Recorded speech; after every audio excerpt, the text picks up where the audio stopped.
Olá, olha só. Imagina a cena, um detetive que acabou de sair de um hospício investigando uns crimes numa Barcelona cheia de segredos. Parece loucura, né? Pois é, esse é o universo de Eduardo Mendoza, um dos maiores nomes da literatura espanhola. Hoje a gente vai mergulhar fundo para entender como ele consegue usar o humor e a paródia para fazer uma crítica social super afiada. E tudo isso com a própria cidade de Barcelona brilhando como personagem principal. E aí que entra a grande questão, o centro de tudo na obra do Mendoza. Como é que uma história sobre um detetive, que vamos combinar não bate muito bem da cabeça, pode ser também uma crítica tão cortante da nossa sociedade moderna? É exatamente essa pergunta que vai guiar a nossa conversa hoje. Para a gente desvendar esse mistério, nosso roteiro vai ter 5 paradas. Primeiro, a gente vai conhecer o cara por trás de tudo, Mendoza, o tal do gênio relutante. Depois, vamos mergulhar de cabeça no humor dele, que é uma verdadeira lente picaresca. Em seguida, vamos ver como a paródia vira um espelho da sociedade. Daí, claro, a gente vai passear pela alma de Barcelona, que é o cenário de tudo. E para fechar, vamos entender por que a obra dele continua tão importante até hoje. Então vamos começar pelo começo, né? Quem é esse cara por trás da paródia, esse tal de gênio relutante? Chegou a hora de conhecer melhor Eduardo Mendoza. Olha, o Mendoza é um romancista espanhol super premiado, e a grande sacada dele é a forma como ele mistura gêneros que, teoricamente, não tem nada a ver um com o outro. Imagina só, romance policial com ficção histórica e, no meio de tudo, uma baita dose de comédia. E o mais curioso é que ele é visto como uma figura meio avessa aos holofotes, sabe? Um cara que não gosta muito de aparecer, mas que, não dá pra negar, é um mestre absoluto do idioma espanhol. Beleza. Agora a gente chega no coração da obra dele. O que faz tudo ser tão especial. O humor. Mas não é qualquer humor não. O Mendoza não está só contando piada.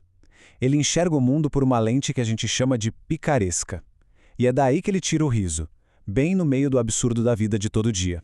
Mas tá, o que diabos significa picaresco? Bom, é um tipo de história sobre as aventuras de um herói meio malandro, sabe? Um cara de origem humilde, mas super esperto que precisa usar a lábia para sobreviver numa sociedade toda corrupta. Pensa naquele anti-herói que a gente acaba gostando, que com seu jeitinho torto acaba mostrando todos os podres do sistema. Pois é, esse é o DNA dos personagens do Mendoza.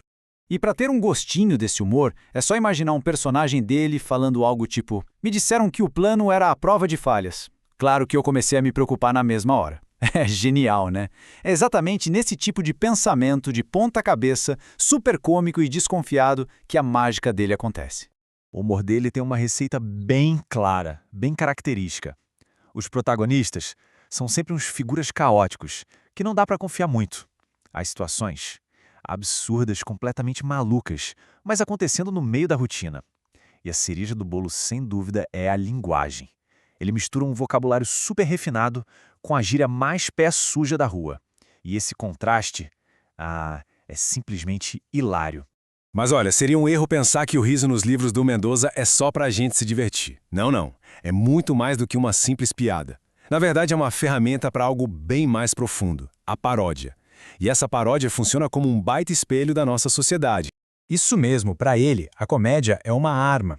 É com ela que ele cutuca os poderosos, as instituições e joga na nossa cara aquelas falhas do mundo moderno que a gente muitas vezes prefere nem olhar. A gargalhada, então, vira o jeito de entregar uma crítica social muito, mas muito séria. E essa tabela mostra perfeitamente o jogo que ele faz. De um lado, você tem a propaganda oficial, né? A cidade moderna, super eficiente, o país do progresso e da ordem. Mas aí, o que o Mendoza faz? Ele vira a câmera e mostra a realidade de quem está na rua. Uma cidade caótica, cheia de corrupção, onde a burocracia é uma piada de mau gosto. É justamente nesse choque, nessa diferença entre o que se fala e o que se vive, que a paródia dele se torna tão poderosa. E onde é que toda essa confusão acontece? Num lugar que, vamos deixar claro, é muito mais do que um simples cenário. Agora a gente vai falar da alma de Barcelona, que na obra de Mendoza é uma personagem principal com peso e voz. Pois é, nos livros dele, Barcelona não está lá só para enfeitar. A cidade respira, ela pulsa, ela é cheia de história e de contradições. As ruas, os bairros, as mudanças que a cidade sofreu, tudo isso faz parte da história, influencia o que os personagens fazem, decide o destino deles. O Mendoza funciona quase como um cronista de Barcelona. Ele captura momentos decisivos da história da cidade. Tem a Barcelona sombria e reprimida da ditadura do Franco, Depois, a transição para a democracia, que foi uma bagunça, mas cheia de otimismo.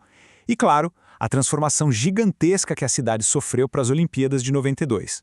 Cada um desses momentos históricos dá uma cor, um sabor totalmente diferente para as histórias que ele conta.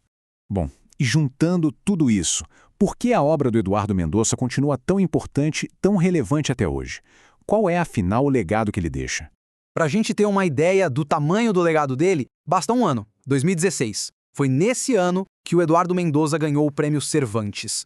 Esse é simplesmente o prêmio mais importante da literatura em espanhol. Pensa assim, é como se fosse o Prêmio Nobel do mundo hispânico. Ganhar esse prêmio cimentou de vez o nome dele no Salão dos Grandes Mestres.